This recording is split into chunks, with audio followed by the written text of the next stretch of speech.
В честь праздника Департамент по делам печати и телерадиовещания республики отметил лучших работников средств массовой информации по итогам 2014 года. На торжественном собрании вручили награды по различным номинациям, таким как лучшие материалы, посвященные Году культуры, синергия творчества, лучшие районные редакции. Также ряд сотрудников изданий был отмечен знаком «Почетный работник печати» и благодарственными письмами республиканских ведомств. Помимо этого подведены итоги конкурсов среди журналистов. Так отмечены лучшие журналисты, которые приняли участие в конкурсе «Здоровая мама, здоровый ребенок», организованном Якутским региональным отделением Всероссийского общественного движения «Матери России». Мы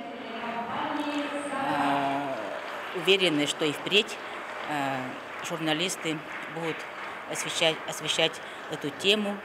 И мы будем рады, что и в 2015 году журналисты, участвуя в нашем конкурсе «Здоровая мама, здоровый ребенок», еще более активно проявят себя и еще покажут лучшие свои проекты.